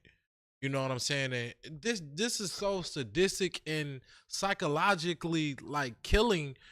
It will have you thinking like segregation is wrong. They showed you this was the propaganda. It showed you white bathroom, colored bathroom. And then in the propaganda, they said the white bathrooms is better than the colored. They showed you a white water fountain, showed you a colored water fountain, like shit. You know what I'm saying? When they was doing these things, when they was doing the segregation thing, they'd be like the white stuff was better, their restaurants was better, ours was a piece of shit. That's what the propaganda was going out. That's the propaganda that made them be like, well, we should be able to go in their restaurants. We should be able to drink out of their water fountains or go to their clean bathroom. You know, I tried to go use a white man bathroom and, you know, a whole bunch of white kids was coming after me, beating me up upside the head. This was the propaganda that they were feeding black people to seem as though, okay, segregation is wrong. You know what I'm saying? Real quick, go ahead.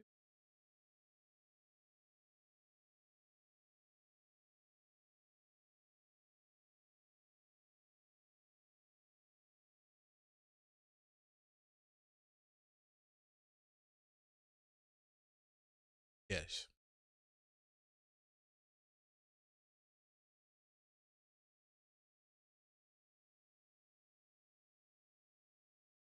Right.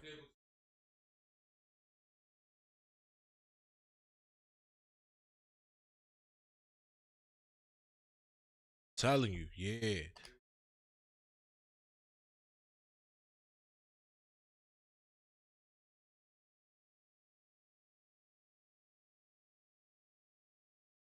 Right.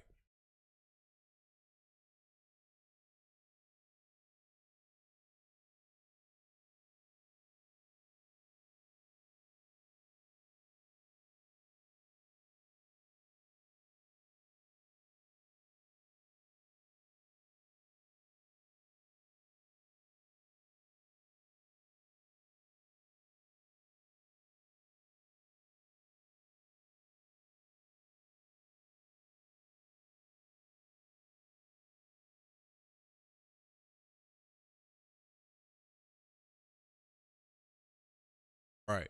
So that's my whole point. You had something, sir?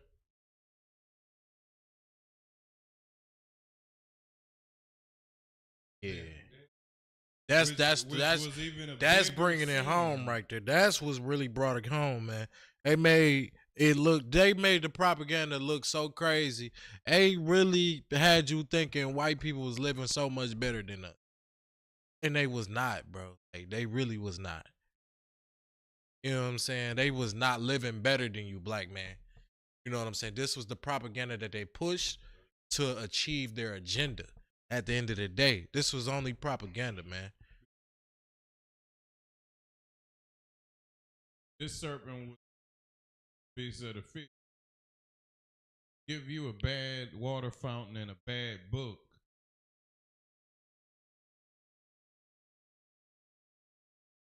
Right. Started to change. 3 years after that, you had airplane, Black Wall Street. Then they get this Brown versus Board of Education stuff. Crappy book. Didn't even need a book to be started in a KFB. Right. And then come to find out, this was a whole plot to make you covet them and get into a deeper. That's heavy.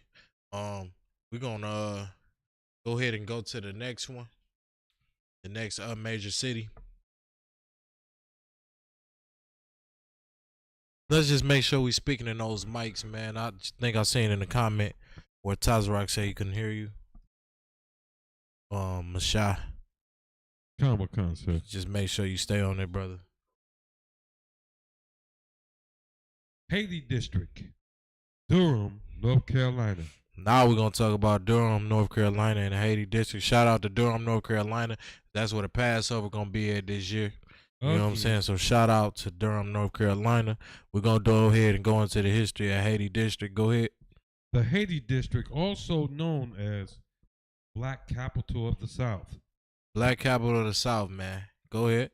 Among black leaders in Durham, North Carolina, became a successful black community soon after African Americans migrated to the city to work in tobacco factories in the local area of Fayetteville Road. Keep going. The land where the neighborhood emerged was initially owned by white merchants, but was eventually purchased with capital that black residents earned over time. Good night. Black man, I told you that our dollars, man, is powerful. Our spending power is crazy. You understand? We bought out this merchant from a white man. That's how crazy our spending power was, man. You want to know what was my favorite scene in Harlem Nights? This is a sidebar. When they all had got locked up, man. And they all was up in jail. You know what I'm saying? And my mans came through and bailed all of them out.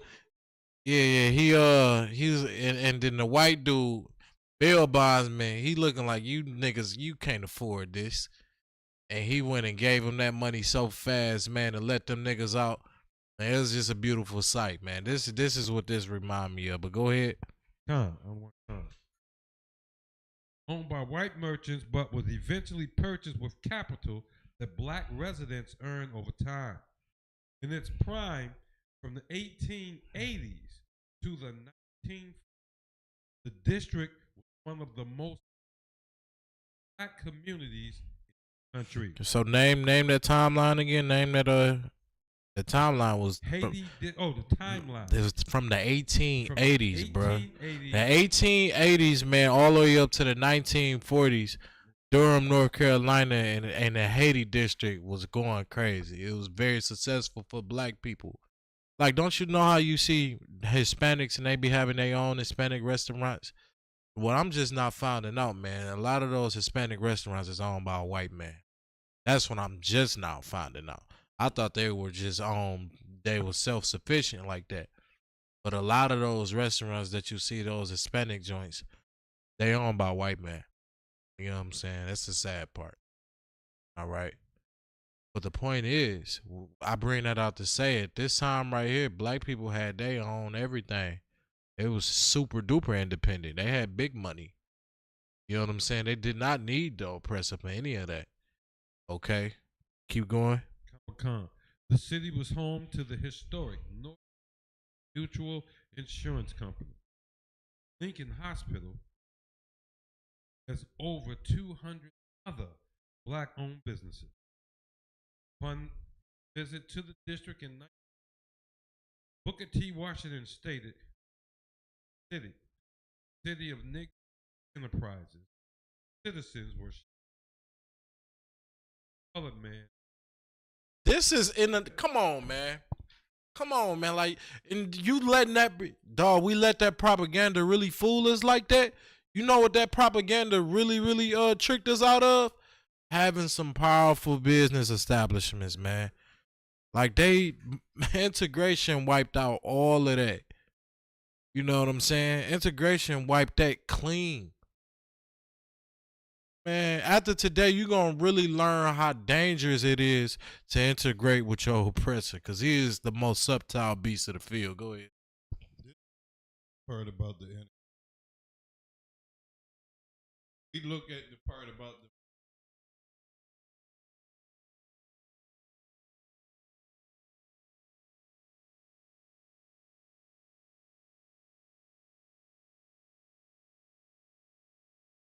like that's like he being a business partner with somebody. He get to making money. I got a gun. He don't. He makes more money than me. All I gotta do is nigga. You don't know nothing about warfare. Yeah, so you jumping the gun. That was later. We getting to that part. This part we just really shining the light on in this situation. How, you know what I'm saying? How we just easily tricked and fooled, honestly. You know what I'm saying? Black people, you so simple. Anything will fool you when it comes to your oppressor because they violated you for over 400 years. Over 400 years of violation, anything that he say is right to you. You understand? You ain't even gonna try to go fact check on what he's saying. Because in your brain and in your mind, he sounds so intelligent. Gonna try to fact check what he's saying if it's even true. A white man told me not to take the COVID vaccine because it was killing people. Do you think I listened to him? Didn't. Did not. Because I knew I listened to a doctor. I'm listening to you. You're not a doctor. You're not certified to tell me shit. It's a lock you. Go ahead. Harlem, New York. Harlem, New York, with the quintessence of black excellence, the 1920s. Mm-hmm. From the culture and social activism to the artistic expression and scholarly works that were created, the New York City neighborhood was home to a renaissance that will forever be ingrained in American history. Good night. I'm gonna tell you this one thing too. Like going back out there to camp, if someone be like, well, won't you just leave America and won't you just do this? And you know what I'm saying? Won't y'all just, you know what I'm saying? Y'all keep on complaining about what we did a long time ago. How about you just try to get it on your own? Pull up this article and let them know what we did. And let them know how it got destroyed too. Don't leave that part out. Don't hesitate to leave how it got destroyed out either. Be like, trust me, if you leave us alone and we go and build up our cities, you're going to come and kill us. That's in history. That's embedded in history. You understand? Keep going. Thousands of black people from the South and the Caribbean moved to the community known as Black Mecca during the early 1900s, searching for opportunity, new livelihood. That time period, specifically the 20s, became known as the artistic figures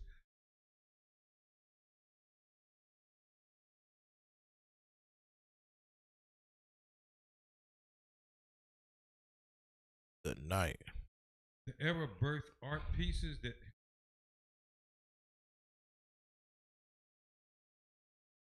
Great Depression particularly devastating. So, political, social, and economic continue to shape the civil rights movement. All right, now go to Washington D.C. U Street, Washington, D.C., historically known as Black Broadway. Washington, D.C.'s U Street corridor was known as the epicenter for black All right, talent. nah, do me a favor, Michelle. Name out all these excellent cities that's named in historical times.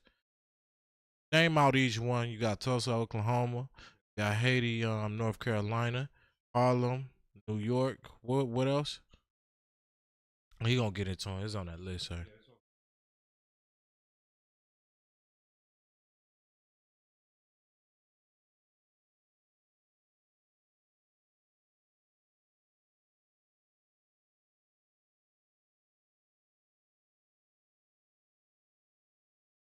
U Street, Washington, D.C.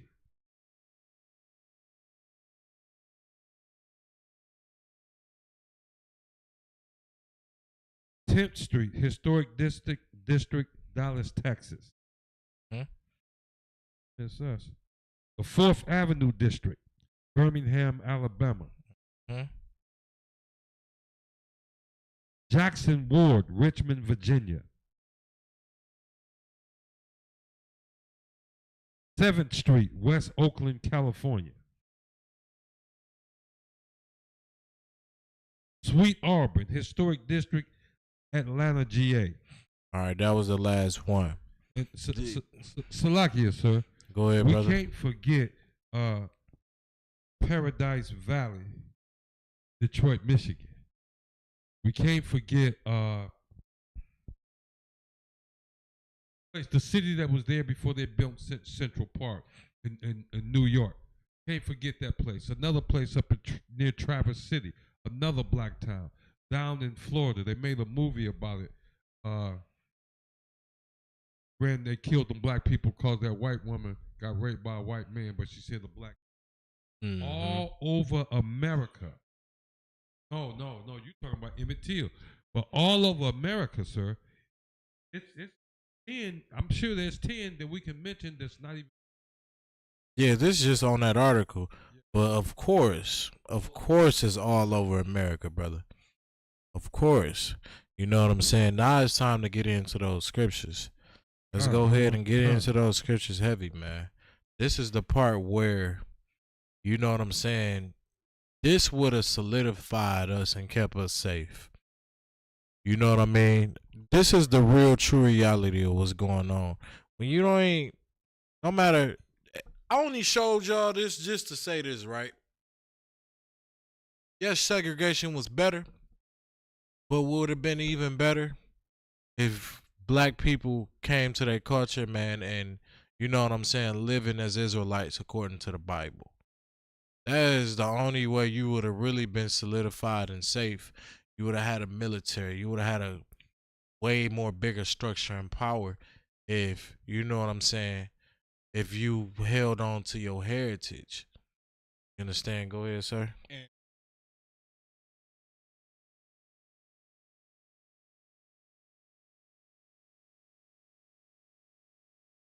Peace in Babylon.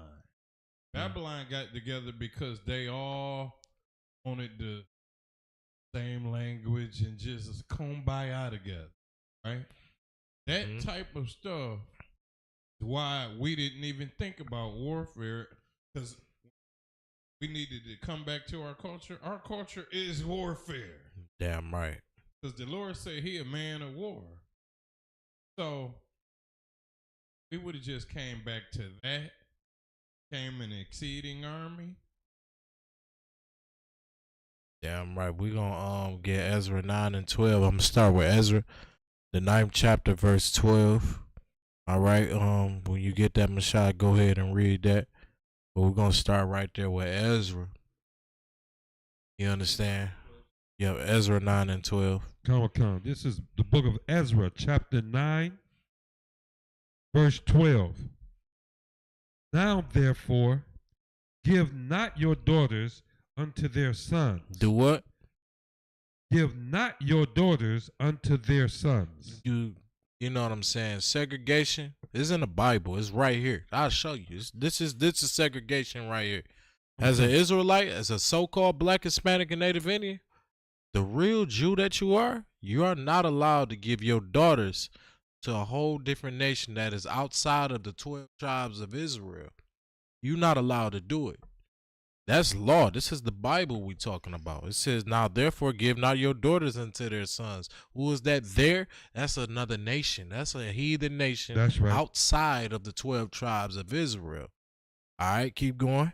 Neither take their daughters unto your sons. You can't bring a strange daughter and bring it into our nation of people. You understand? You're not allowed to do it. Still today, you're not allowed to go and marry a heathen. Bring a heathen into your family.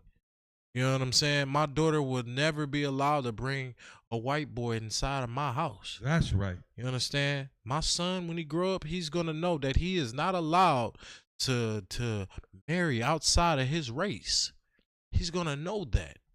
These are things that you got to install into your children, because this is a law coming from God. It's a law coming from the creator, man, of all things. You understand? You're not allowed to do that. It say, man, don't give your daughters unto them. Don't accept their daughters. Keep going. Come. Nor seek their peace. Nor seek their peace. You understand? Don't go being a simp and trying to befriend a white man. You know what I'm saying? And and thinking that y'all cool and kumbayaing with each other. That's some stuff that I always hated, man. Like when a black dude and he got a white friend and he, you know what I'm saying, they just be acting like they so cool with each other when really you look homo. You look homosexual. You look so LGBT. That's how you look, man. That's right. Keep going. Or their wealth forever. You shouldn't seek their wealth, because guess what? Their wealth not going to benefit you. They ain't going to be paying you no millions of dollars. The only way your oppressor could pay you millions of dollars if you doing something that's just so distracting to your own people, like being a basketball player. Going to the NBA. That's the only time he's going to give you some millions. Or being an NFL player, just distracting you and you not being your full potential. Being a soldier, you know what I'm saying, for your race of people. Being a soldier for the Israelites. Standing strong, 10 toes down in the ISUPK under Command of General Yohana. You understand? You're not going to even be able to do that because you're getting paid. You distracted with the oppressor. But that's the only time he'll give you some money is to destroy your own people. At the end of the day, you really want me to break it down, that's the only time he gonna give you some real millions. Right. What you think them rappers getting paid for? They getting paid to say, yes, I F'd your B. And they get paid to say, yes, I sell drugs to my niggas. And yes, they get paid to say, man, I'm killing and I'm smoking on my ops. They get paid to say these things that destroy your community. Getting paid, man, to say something positive. Is you crazy? They not gonna give you no money for no positivity, man. All right. The money you gonna make when it comes from the oppressor is evil money. It's gonna be diabolical money. You gotta do something to destroy your people. You know what I'm saying? You want them kilos of crack? Well, guess what? You gotta sell it to your own people. Fill your own community. Fill your block up with crack. You understand? That's why I say don't seek his wealth either. His wealth, man, is cursed for you. That's right. Keep going. That ye may be strong. And this was gonna make you strong, man. Understanding this knowledge right here is gonna make you strong.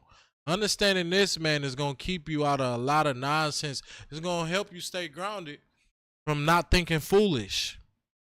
It's gonna help you not make such a foolish decision so fast. Keep going.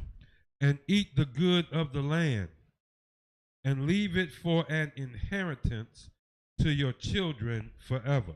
And that's what you're going to be able to do. You're going to be able to leave an inheritance for your children forever. Not just for a little bit. This is an ongoing, continuous inheritance you're going to be able to give your kids. Guess what? When your children grow up, they're going to be able to give it to their kids. And this is going to be passed down. That's what it means forever. It's just ongoingly passed down because they are not breaking that law of sharing with the oppressor and integrating with the oppressor. All right. I just wanted to show that part right there. You also get Hosea 4 and 6. And y'all can chime in on any type of scriptures y'all want to bring in on this topic because this is a heavy topic that needs to be explained. You know what I'm saying? Our people. You definitely, again, the Bible speaks about segregation. The Bible says to separate. You understand? Now, in the 1920s, we did separate, but we didn't do it how the Lord say to do. I'm going to get that scripture too. Because you got to understand that one. Go ahead, brother. This is Hosea chapter 4, verse 6. My people are destroyed for lack of knowledge. My people is what? Destroyed for lack of knowledge. My people was destroyed for a lack of knowledge, man. You understand? In the 1900s all the way up to the 50s, the reason why we fell off because we was destroyed, man. For a lack of understanding is what got us put in a box. For a lack of understanding. Okay? We lack the fact that, hey, if we integrate with these people, you know, we'll lose everything. You at least gonna lose your wealth. You're gonna lose your wealthy power. You know what I'm saying? Like white man got you by your growing, man. You know what I'm saying? And the way he got that, because he already got jobs set up for you now. And that job that you got is only set up for you to give it right back to him. Y'all don't understand the jobs that y'all have in America is only to give back to the white man and put money in his pockets all over again. It's because of integration. It's because of lack of knowledge. Keep going. Because thou hast rejected knowledge. And guess what? You still choose to ignore the knowledge that's given to you still to this day. Read. I will also reject thee. The Lord is continuously going to reject you. Okay? That prayer that you keep on praying for is going to get denied. You're going to pray. You're going to ask the Lord, can you hit that lotto? And the Lord going to show you that you're not going to hit that lotto and your access is going to be denied. All over again. You prayed for the Lions to win yesterday. Guess what? They lost. Access denied. You understand? Because you reject knowledge, man. You rejecting the Lord's knowledge, his godly knowledge, and guess what? He gonna reject you too. The Lord ain't all love. Let me just keep it real with you. The Lord is not all love. If you go out there and act a damn fool, man, and you don't listen to God, he not gonna love you. I'm right. just gonna keep it real 100 with you. I don't know where y'all get that from. That concept got to die. That concept of God is all love gotta die. Because every single time you F up and you mess up with the Lord, man, you end up dying. At the end of the day, you can sin so much that it's going to cause you your own demise and death.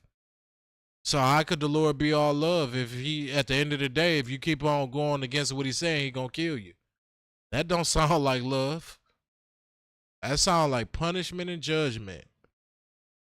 You understand? Pull that scripture where it says the wages of sin is death. Like this scripture right here should explain to you that God ain't so lovey. He's not all love.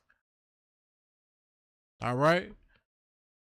Like we got to get the brainwashing off of you, man. You got to get your brain washed correctly. Because when your brain is washed incorrectly, you're going to think a terrible power like the Lord, the Most High power, is somebody who loves everybody. You're going to mistake him for that, and he is going to unalive you. If you keep thinking like that and you keep trying to live that way, not gonna work for you. Go ahead, brother. Comic-Con, this is Romans chapter 6, verse 23. We're in Romans chapter 6 and verse 23. We are in the New Testament. Go ahead. For the wages of sin is death. For the wages of sin is death. If the wages of sin is death, how is God all love? Can you explain that to me? You know what I'm saying? If you keep on continuously doing stuff you're not supposed to do, the Lord finally sent a death angel to you. How is that love? It's not love, man. Not love at all. Lord, in fact, is sick of you and he's ready to kill you. And he does it all the time. You see people, thousands of people, you see people die every single day, man.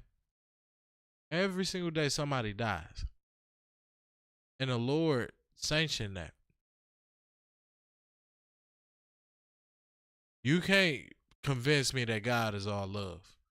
Okay, go out there and eat some pork if you want to. Go up against God and say he all love if you want to. We're going to see how long you live. You understand? You're not going to live that long. Right? Let me see. Any more scriptures with this? Let's see.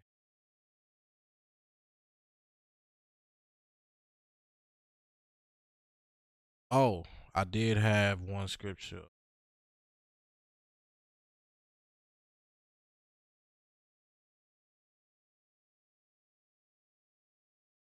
Bear with me one second.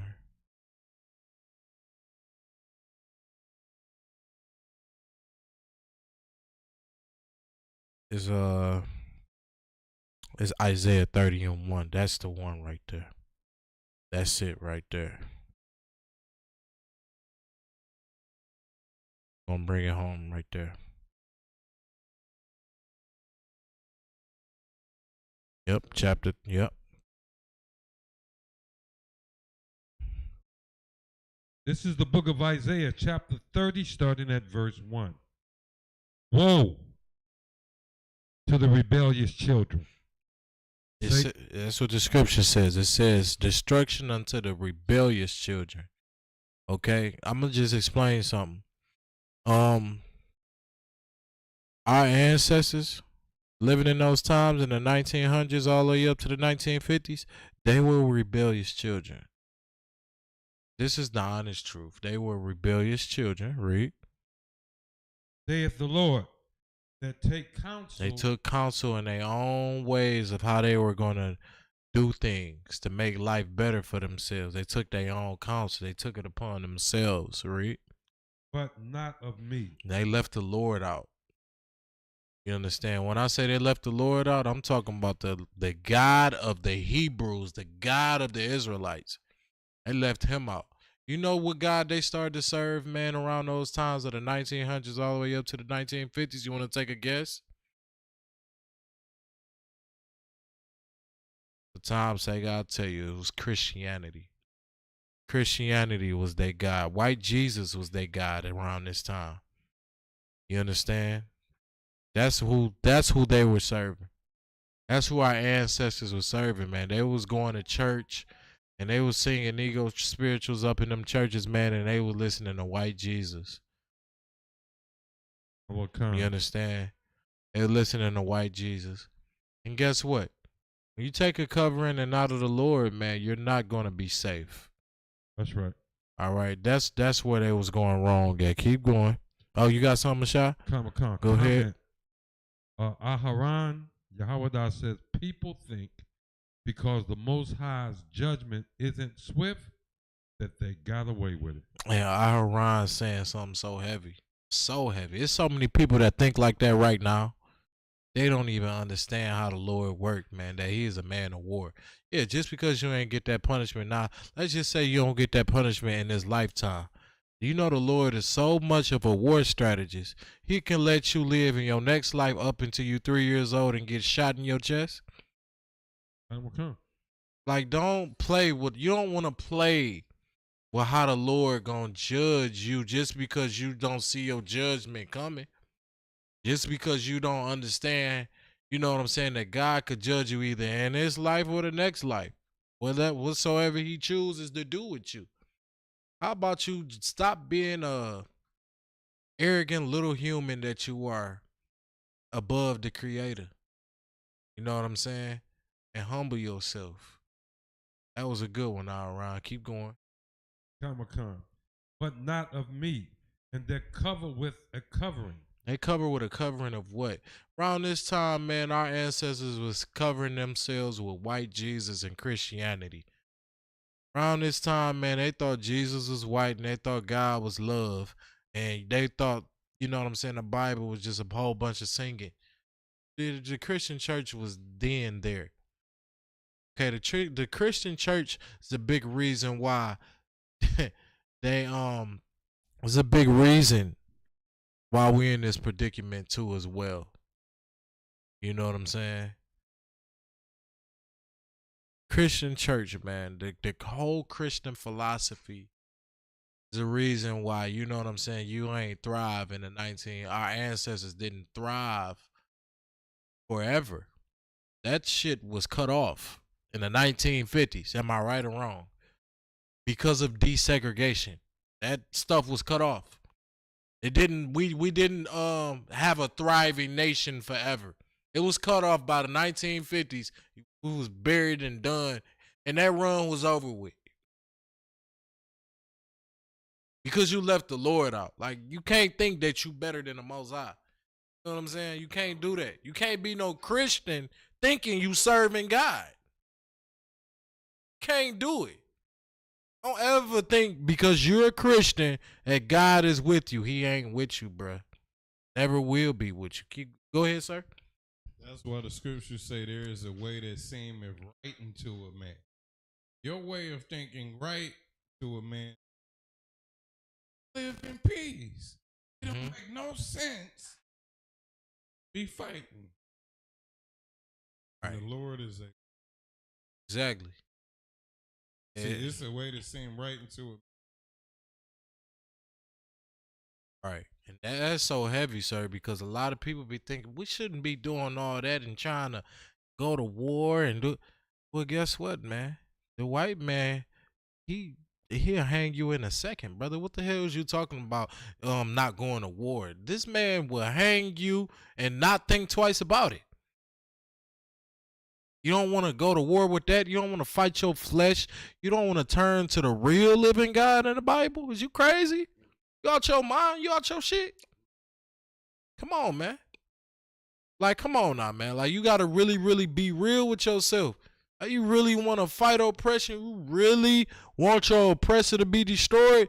You got to come to the authentic God that's going to destroy him. You got to come correct. Yes, sir. And this the heavy part. He just said the living God. How do you know we got a living God? We follow the laws. We find out that he is living. Stuff that he does work. Damn when right. you go to Islam, black people actually follow some of the laws in Islam and nothing happens to their life. They actually follow being a Buddhist. Nothing happens. They actually follow some of these fake religions and nothing happens in their life. But when you follow that Bible, realize God is the God. Life and commit adultery in this truth. Right. Probably cheat Arab woman man or whatever, and damn thing happen. But yeah, we don't even have to stone you to death. Your fate is already marked. You'll mark yourself. Prophets, man. The ISUPK and the Command in General Honor. You come around here on foolishness if you want to. You'll get marked so fast, man, it ain't even funny. You know what I'm saying? The Lord is not going to play with you. You come near these men in here. You know what I'm saying? And like I said, you know, keep going on that scripture again, Baba Gashah.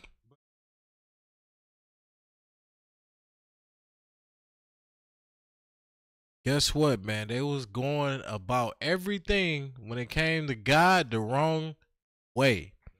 You know what I'm saying? They was adding sin to sin, bro. Like, come on now. Like, in those churches, they was cooking up that pork chop. Inside the church, they was serving the pork, the swine's flesh. You know what I'm saying? They putting it on a public platter in there. A public platter. They wasn't ashamed to get down with none of that. You know what I'm saying? Pastor was grimy then. Understand? Ain't nothing changed. Mashai, am I saying anything incorrect? Can you please enlighten me? Oh, now Absolutely come correct. on now, man. These pastors was shiesty then, they shiesty now. Just because he wore a suit and just because he had a lot of members then, that don't mean nothing. That don't mean he knew God. You understand? Like, come on. Christianity was what our people was following. And it's a big reason. It's two things. Desegregation and Christianity. Why we did not last that long. Lasted what, 50 years? Yes, About come 50 on. years, man. That streak was done and over with.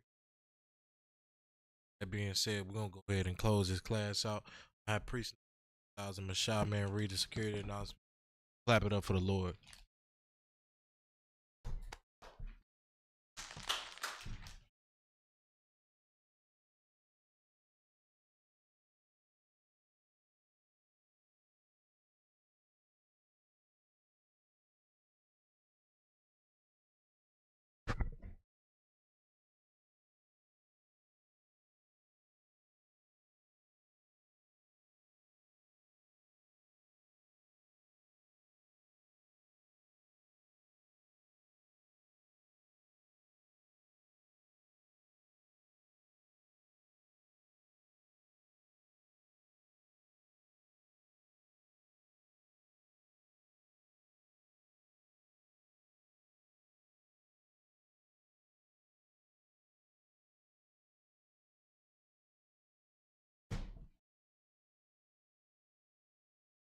Here are the announcements. ISUPK started out of 1 West 120 Harlem, New York. Brother or sister. New brother or sister comes into are off limit months are to be here to shed themselves of the world. They need transportation, teacher.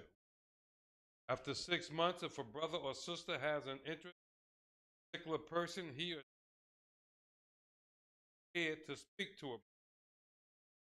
Another 6 months, brother and sister support each other. After this, brother, sister get permission from the head to make tithes, which is a commandment. Numbers 11, Numbers 18, 1, and Malachi 3, 8, and 10. 10th in the Hebrew, Isharah. 10% of every penny gives you. Treasury Department teacher. Priest fund. Your offering not mandatory whatsoever. Like upcoming February. Got the film coming. Feast of Purim.